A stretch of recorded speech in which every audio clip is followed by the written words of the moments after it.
Partnered by Times Influence.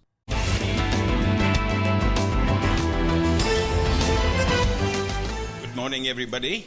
The speed and magnitude of wealth creation today is at its highest in human history. Hence, I'm envious of all the 20-year-olds. You are very fortunate that you can participate in this amazing new opportunity presented right in front of you.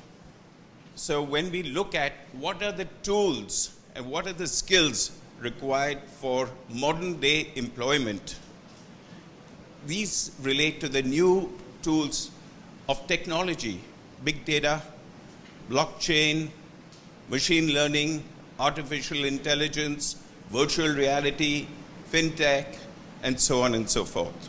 So here is your opportunity to get upskilled, to make yourself relevant. And if you upskill quicker than anyone else, you can actually participate in this amazing new opportunity of very high and speedy wealth creation. To this end, SP Jain has partnered with ET Now to have a series of 3 panel discussions called Technology in the Future of Work. I now call upon Vinod, the senior editor of ET Now, to share his welcome address with all of you. Thank you. Thank you, Mr. Jain. The topic today is machine learning, artificial intelligence, big data analytics, a game changer for increasing productivity and efficiency.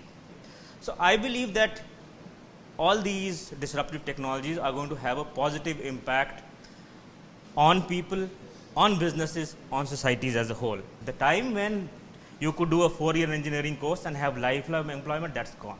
We'll have to keep ourselves relevant by learning new things as more and more jobs get automated. We have a great panel today. We have entrepreneurs, we have consultants, we have industry practitioners, we have academics. And I look forward to hearing views from and on the topic from various facets and from various angles. To kick things off, and I pose this question to the entire panel, help us demystify the term artificial intelligence by breaking it down in layman terms and explaining its relevance in the context of your particular industry. So I'd like to start with you, Abhinav. Sure. So, I think artificial intelligence can very simply be put as it's a machine that can learn and evolve with time. I think the previous paradigm was all about machines that you could program with certain rules and conditions and they would follow that to the T. The only paradigm shift or the only small change is that these can now evolve and learn, so they become better every second and every millisecond that they process. Well, fundamentally what's going on is it's not like we never did analysis before, right? All of us, the consultants particularly, I think there are 2-3 of us here, right? We've all grown up kind of doing analysis. I think what's different now is the sheer amount of data that we take in is vastly different. Now we look at a lot more data. We look at social profiles of people. We look at where he's spending his time, where does he travel. Human beings would normally look at one hypothesis at a time and identify what works. The machine now looks at millions of hypotheses, and the machines give answers which humans would not think of. When we didn't have the computing power, we had simplified models of reality. Now the models are approximating reality much more. I would add to that by saying that, we think of artificial intelligence as a revolutionary new technology, and of course it is. But this is hardly the first time that humankind has faced brand new technology that has changed the way we work and changed the way we live. And now we have technology that threatens to be as smart as we are, or perhaps smarter. And we already have the best chess players who are machines, the best Go players who are machines. We have possibly the best medical diagnosticians who are all machines. So we see that faculties which we took as intrinsically human, now can be performed as well or better by machines. Well, Milind, I'd like to bring you in at this point in the conversation, and I wanted your thoughts on whether this artificial intelligence movement poses an opportunity or a threat to tomorrow's graduates soon to enter the workforce. The title is Future of Work. So let's define what is work today. So the work today is three things. We do things, we do tasks, we take judgments or we make judgments, and we analyze, and sometimes we add our emotions or feeling to that. So the way I define future of work is tasks will get automated using robotics, judgments will get automated using cognitive, and analysis is where analytics has already come into picture. What we are today actually witnessing in India is the tasks and judgments are getting automated. And that will define in next 5 to 7 years the future of work. There's an incredible opportunity in India. India has a unique opportunity to lead. I think there are three ways where artificial intelligence is going to kind of expand. One is artificial intelligence is going to bring about a transformational change between how machines and humans interact. The second thing which is going to happen is artificial intelligence is going to, it's already doing, forcing us to reimagine the business processes and it's bringing tremendous efficiencies, right, into what we do. And third is, and I think one panelist mentioned about this, that unlocking the power of unstructured data. The future of the workforce is going to change. Man is going to do something different and much more value-added than what they're actually doing today. Because they are going to harness that positive influence of the technology. What I seem to be hearing here is that artificial intelligence is not just the future, but it's increasingly a part of the present. So that said, and Khush, I'd like to start with you here. How do today's graduates, how do they best prepare for those opportunities? How do you ensure that you have a competitive edge in this market? As I struggle through learning what to do with all this and what kind of tool to apply where and, where the impact's going to come from, etc., I think the opportunity is, number one, I think to familiarize yourself with the technology behind it and really understand what powers the use cases. It's also about actually artificial intelligence has to become real when it actually meets at the customer interface. So you have to take real data points from the real world, put it into some machine, get a prescription, right, and come out. So that's one type of job, which is understanding the customer journey, right? So absolutely. How does one train oneself to understand customer journeys? There are lots of interesting jobs and lots of interesting ways of doing that. There's a whole field of design thinking, for instance, which deals with that. So train yourself on design thinking. Then, of course, there's a notion of organizing data, right? It's called data engineering. It's you get where all the data going to come in from, put it onto the right format, etc. It's a field. It's a field and you can study it, right? Then there's data science, which is how do you build model? What kind of model should we build, right? We don't even know what kind of model we should build when you start with. So what kind of model should you try? Or is there a great platform, right, which actually allows you to figure out what kind of model would fit, right? And so what are the tools available? Equip yourself with what the tools are, and these are changing every day. So this is like Vinod said in the beginning, this is a continuous learning thing, right? Next month, some tool could be launched that actually makes things so much simpler. And if you're not up to speed with that, then you're going to be taking twice the amount of time to do the same job that somebody else is, right? That's the pace at which this is evolving. Abhinav, your thoughts? In my opinion, I think, the thing that lacks is that practical knowledge, right? Right from day one, if you're exposed, we were discussing this, is that if you're exposed to the right technology and the right areas, and you actually deploy that in the real world, that's what's going to enable you to be the guy that goes to an organization and says, I understand this space, I can make a difference to you. And that's what a recruiter will look at and pick you up instantly. So I think that's very important to, pick up coding, pick up just the data science piece, and just actually do the real life work. And I think that's where organizations and MBA institutes like Jain really help, because they're looking at courses like artificial intelligence, like data science, and getting deep into them, which simply aren't there today, I feel, in that space. In terms of skills, I think my co-panelists here covered all of them around technology, data science, statistical tools, etc. People talk about employability, but I think what is more important is learnability. I think as schools, as well as students, we need to be investing in our ability to learn and adapt, because the pace of change is that high, right? So that's one. Second is what Abhinav indirectly mentioned, but our ability to identify problems and take an adventure and take risks. Experiment and fail, it's okay, right? So learn to experiment and fail, but learn quickly. How can students in particular define and design their curriculum so they're best equipped to become value-add employees? These programs, like some of our panelists pointed out, are not going to be only about the technology. They are going to be about use cases about how to use these tools in solving real life problems.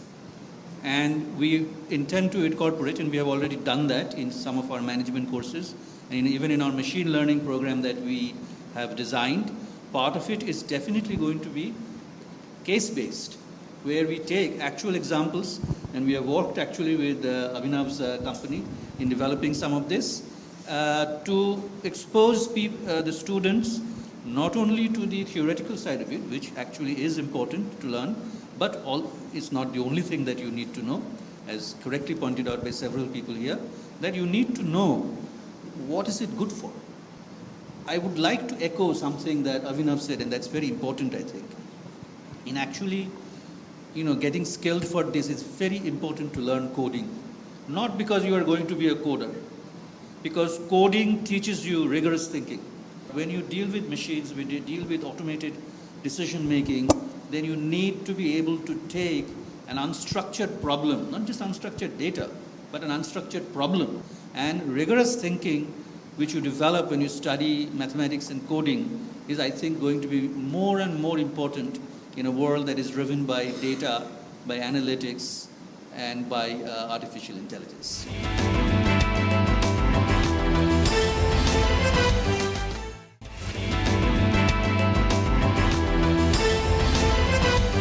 Subhashish, I'd like to bring you in here and just crystallize, for sake of example. At Accenture, how might the career graph differ between a student who has specialized in big data analytics, artificial intelligence, versus someone who has no prior exposure to the field? Yeah, it's an interesting question because I think I'll go back to the point of learnability and the use cases that we are looking at. So in Accenture, I think since we do a wide variety of problem solving in wide variety of domains, starting from pharma to healthcare to manufacturing to retail to fintech, everywhere, right? So I think the designing the problem, understanding what data exists and what doesn't exist, how do we actually kind of divide and conquer, how do we take the use cases which actually would be delivering value faster, are as important as actually writing those and coding up those algorithms. So I think from a career perspective, and then that's not just for Accenture, but in a broader sense, I think there are tremendous opportunities out there.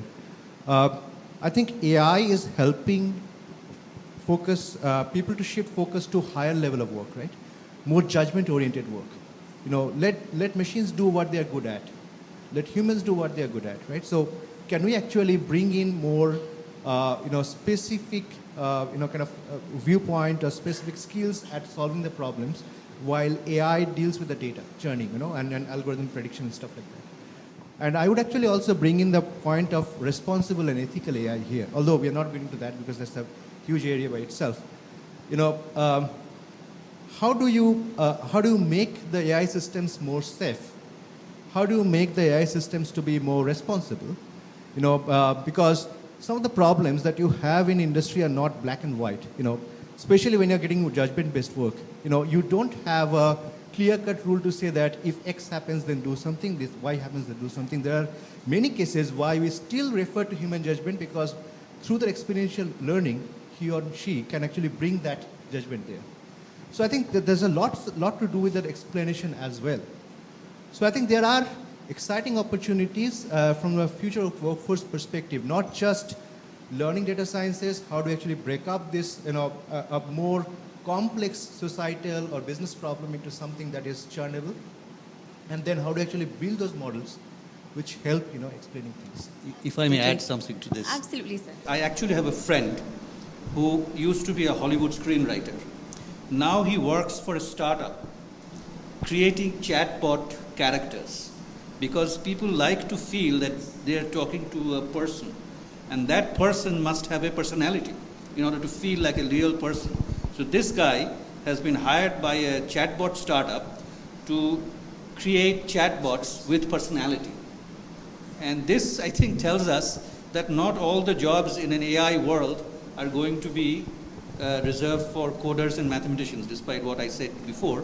That, screenwriters and musicians and, artists are probably going to have their say in this artificial intelligent world. Abhinav, I'd like to bring you in now. So the students in the audience will be extremely fortunate in that they will graduate with all of these skills at their fingertips. You know, machine-driven learning, big data analytics, artificial intelligence, etc. But they may also inherit managers who are in the process of upskilling, reskilling themselves, and continuing to fight to remain relevant. So how is that competing dynamic best managed? Yeah, I think, in any deployment that we go into, especially with large organizations, there's this massive dynamic gap that's there, right? The top management is all gung-ho about the strategic vision of AI, where it'll take the company, where it'll take the future. And then you have the lower rung that's saying, okay, wait, let's think about this. How is this going to affect the way we work today? How is it going to affect our lifestyles and change the way that we're kind of working? But I think, yeah, it's evolving very quickly. I think it's just the try it and fail fast approach that, the way to upskill most people into the next layer is to just implement something that forces them to upskill, at a certain point in time. There's enough that you can try to constantly have the whole change management protocol in place, but until, things hit the roof, no one's going to actually move and actually push themselves towards that journey. So I think it's this constant cross that's happening, and companies like us get caught in the crossfire often. But it's I think a fun movement wherein you need to kind of figure out step by step where to take these little baby steps towards moving, and those come with experience. The more deployments that you do, the more you're exposed to actually taking AI concepts into the real world, you understand where the pushbacks actually come from, right? Even with the chatbot example, right? You get tons of pushback, both from the client side as well as the customer side as well as the employee side. It's all three ways when you're deploying stuff. So how can you make it more human-oriented? And that's where the upskilling automatically comes in, right? People who are traditionally doing the task are now involved in making the AI more human because they were the humans that were bringing that element in, right? Change resistance is a human trait. And what you have to do is you have to actually get underneath that, which is, what is the insecurities that are driving you to oppose this, and then work with people to see success there, right? How can this become part of your growth? So what opportunity can you see here? Can you become part of some project? Can you actually do something and score some wins? So my advice to the youngsters there is, if you feel opposition, then involve these guys in the projects, right? Involve them more. The answer to the normal human tendency is to actually, is fight or flight. You kind of say, oh, he's pushing back, he doesn't understand, I don't want to be here, I don't want to work with this person anymore, right? And the actual right thing to do is the other way around, which is the more you draw them in, and if they can be part of that success, then they'll be converted very quickly, right? But what are the roles and responsibilities out there for which artificial intelligence is simply no substitute for the human being? What we found is any customer interactions, it is so culture sensitive, context sensitive, and most importantly, it is social style sensitive. Debashish will speak very differently. He's a professor. I'll speak very differently, right? So that ability to capture context and social style is what we are avoiding to put it on automation right now. So celebrities, a lot of these creative people are celebrities themselves, and we can't replicate them. But what we can replicate or have efficiencies, so we've got a tool which captures what we call as celebrity index. Essentially, they endorse brands, and we track those brand endorsement communication channels on the social media, and finally give back to the brand intelligence that you're overpaying this celebrity, right? So that's something that we can do, but we can't replicate the celebrity. For us, it's always a constant aim to try and replicate everything that a human can do with our genetically evolving algorithms. But I think for us, where we've seen is when the decisions are distributed and they're massive in number, right? So I have to make a decision for 50 million customers. Each customer has a different decision. That's something great that an AI problem can do, because no matter how many people you hire, deciding at scale for so many people is impossible. But if I had to go to a top level and decide, what is the next 3 moves as a CEO of a company that I need to make, it becomes very hard to deploy AI in those use cases, at least for now. Especially because the training sets are so tiny that you can't really teach it much in that small span. That's where humans are really good at taking one piece of knowledge and reapplying that learning distributedly very easily, different areas, different skills, without much background information. In fact, I mean, I actually, honestly, where we are in the stage of evolution right now, when we're talking to businesses and talking about impact, it's actually very little about, jobs that will get replaced and all. This is much more actually about supporting, making jobs much richer. A huge round of applause for our panelists for their time, their inspiring words, and for sharing so many anecdotes from their personal and professional experience.